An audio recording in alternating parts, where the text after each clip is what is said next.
অপর্ণার সাজঘর। আশা করছি তোমরা সবাই ভীষণ ভালো আছো। আর আজকে খুব ইন্টারেস্টিং একটা ভিডিও নিয়ে আমি চলে এসেছি তোমাদের সাথে শেয়ার করব বলে, যেটা হচ্ছে কলেজ ফেস্ট বা কলেজ যে কোনো ফেস্টিভ্যালে তোমরা কী রকমের মেকআপ করবে। আমার মনে হয় কলেজ ফেস্টিভ্যালের জন্য খুব একটা ঝাকঝেকের প্রয়োজন নেই, যতটা সিম্পল যতটা মিনিমাল মেকআপটাকে রেখে করা যায় ততটাই ভালো। আর একদম সকাল থেকে রাত পর্যন্ত হয় অনেক সময় প্রোগ্রামগুলো, তো সেই ক্ষেত্রে মেকআপটাকে আমাদের স্টে করাতে হবে লং লাস্টিং। তো সেই ক্ষেত্রে মেকআপটা কিভাবে করলে মেকআপটা একদম লং লাস্টিং থাকবে, একদম অ্যাজ ইট ইজ থাকবে, সমস্ত কিছু আমি আজকে তোমাদের সঙ্গে শেয়ার করব। আর খুব একটা উগ্র মেকআপ আমার মনে হয় না কলেজে গিয়ে করলে ভালো লাগবে, কারণ সেই সমস্ত জায়গাগুলোতে যতটা কম বা যতটা সিম্পল অ্যান্ড সোবারভাবে সেজে যাবে ততটাই ভালো লাগবে দেখতে এবং অ্যাট্রাকটিভ লাগবে দেখতে। যদি চ্যানেলে হয়ে থাকো নতুন তাহলে অবশ্যই চ্যানেলটাকে সাবস্ক্রাইব করে দিও আরও ভালো ভালো ভিডিও দেখার জন্য। তো চলো, without any further delay let's begin. মেকআপটাকে যেহেতু আমাদের লং লাস্টিং রাখতে হবে, সেই জন্য কিন্তু আমাদের স্কিন প্রিপারেশনটা খুব জরুরি। স্কিন টাইপ বুঝে স্কিন প্রিপারেশনটা করো, তাহলে কিন্তু মেকআপটা খুব ভালোভাবে সেট হবে আমাদের ফেসে। এবার স্কিন প্রিপারেশন কি, যেটা হচ্ছে ক্লিনজিং, টোনিং অ্যান্ড ময়শ্চারাইজিং।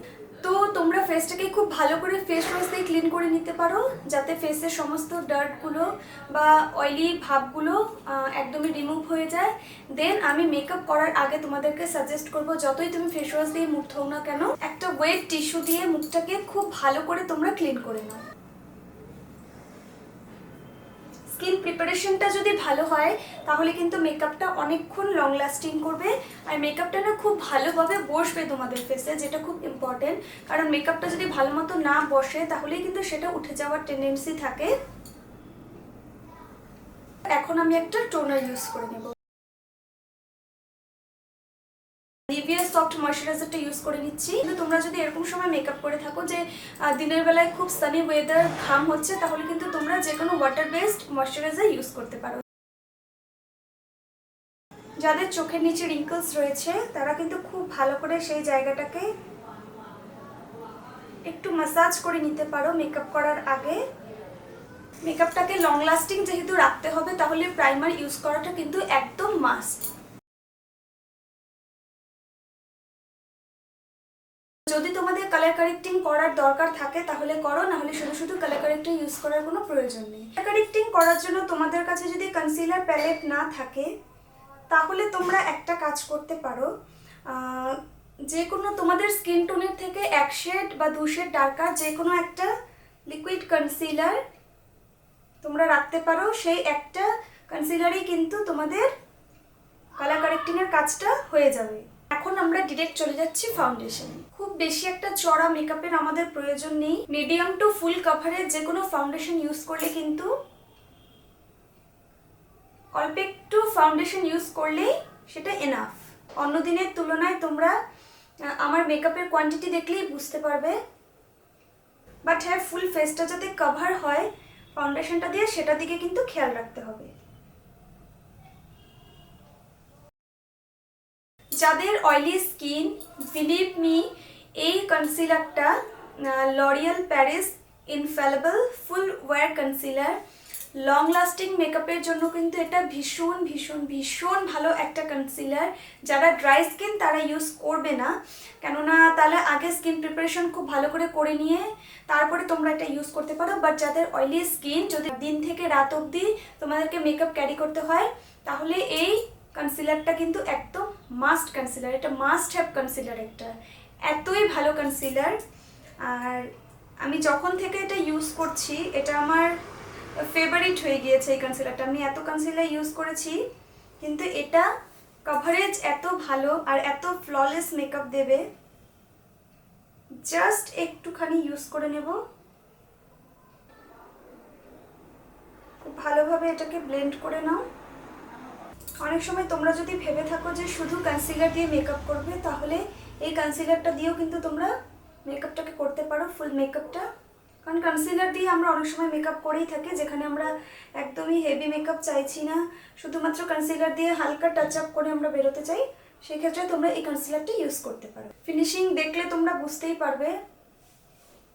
দেখো, পাউডার ব্লাশারগুলো অনেক সময় থাকতে চায় না একদমই, তো সেই ক্ষেত্রে ক্রিম ব্লাশারগুলো কিন্তু ক্রিম ব্লাশার ইউজ করলে অনেক সময় পাউডার ব্লাশার ইউজ না করলেও চলে।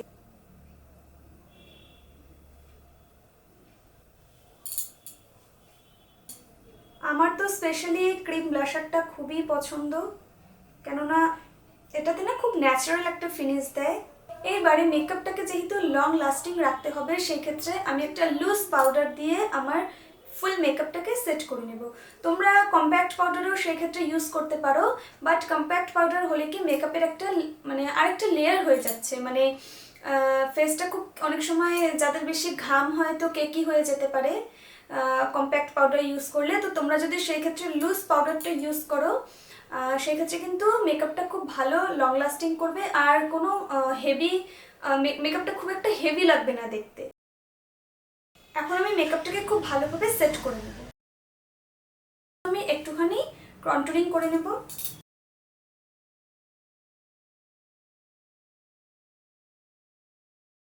যাদের আইব্রো আগে থেকেই খুব ভালো, খুব একটা ডার্ক করার প্রয়োজন হয় না, তারা কিন্তু ব্রাউন শেডগুলো ইউজ করতে পারো। বা যারা বিগিনার্স আছো, ব্ল্যাক শেডটা দিলে অনেকটা একসাথে হয়ে যাচ্ছে, ব্রাউন শেডগুলো ইউজ করতে পারো। তোমাদের হাত বসে গেলে দেন তোমরা ব্ল্যাক শেডটা ইউজ করো। কারণ ব্রাউনটা বেশি হলে কিন্তু সেটা দেখতে খারাপ লাগে না, বাট ব্ল্যাক শেডটা যদি বেশি হয়ে যায় সেটা কিন্তু দেখতে আর ভালো লাগে না। এটা তোমরা বলতে পারো আমার সিগনেচার আই মেকআপ, কারণ যারা আমার ভিডিও অনেক আগে থেকে দেখে আসছো তারা হয়তো দেখলে বুঝতে পারবে। ব্রাউন কালারের একটা আইশ্যাডো নিয়ে ফুল আইলেটে অ্যাপ্লাই করে দেন আমি একটা ব্রাউন কালারের গ্লিটার অ্যাপ্লাই করে দিই। বাস আমার এই আই মেকআপটা মনে হয় খুবই ভালো একটা আই মেকআপ, যেটা আমরা সব জায়গাতেই চাইলে করে যেতে পারি। আর শিমার কালারগুলো কিন্তু গ্লিটার না, শিমার কালার। আর শিমার কালারগুলো কিন্তু খুব একটা খারাপ লাগে না দেখতে ইউজ করলে। তো এখন আমি সেই আই মেকআপটাই করে নেব। এই আই মেকআপটা না মোটামুটি সমস্ত ড্রেস আপের সঙ্গেই চলে যায়।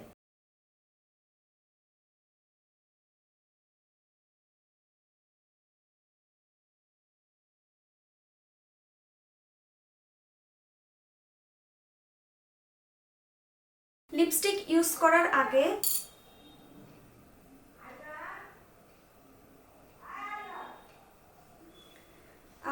তোমাদের ঠোঁটে যে প্রোডাক্টগুলো লেগেছে সেগুলো কিন্তু একটু মুছে নিয়ে তারপরেই তোমরা লিপস্টিকটা ইউজ করো।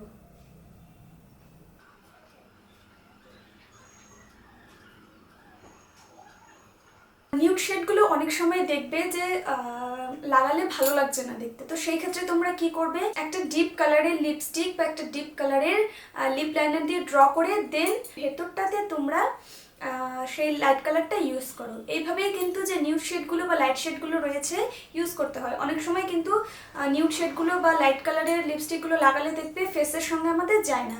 তো সেই ক্ষেত্রে তোমরা লিপ লাইনারটা দিয়ে যদি একটু ডার্ক কালারের একটা লিপ লাইনার ড্র করে নাও, দেন তোমরা নিউড লিপস্টিকটা তার ভেতরে ইয়ে করে একটা ওমরি শেডও আসবে, আর লিপস্টিকটা কিন্তু সেই ক্ষেত্রে দেখতে বেশি ভালো লাগে। আমি একটা পিঙ্ক কালার দিয়ে আউটলাইনটা ড্র করে নিয়েছি। এখন ভেতর দিকটাতে আমি একটা নিউড শেড ইউজ করব। এটা হচ্ছে আমার সম্পূর্ণ লুকটা মেকআপের, আর হেয়ার স্টাইলটা করে এক্ষুনি আসছি। সবার শেষে আমি একটুখানি পাউডার হাইলাইটার ইউজ করেছি, কারণ ফেসটাকে তো একটু গ্লো করাতে হবে, তাই না? একদম জাস্ট সামান্য একটু হাইলাইটার ইউজ করেছি। তো এই হচ্ছে আমার সম্পূর্ণ লুক। তোমরা জানিও যে কেমন লেগেছে তোমাদের। খুব একটা হেভি ইয়ারিং আমি পরিনি, এই টাইপের একটা টপ আমি পরেছি।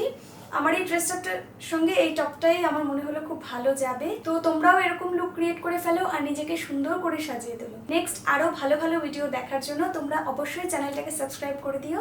যদি ভিডিওটা ভালো লেগে থাকে তাহলে একটা লাইক করে দিও। তো চলো আজকের জন্য এতটুকুই, দেখা হচ্ছে নেক্সট ভিডিও।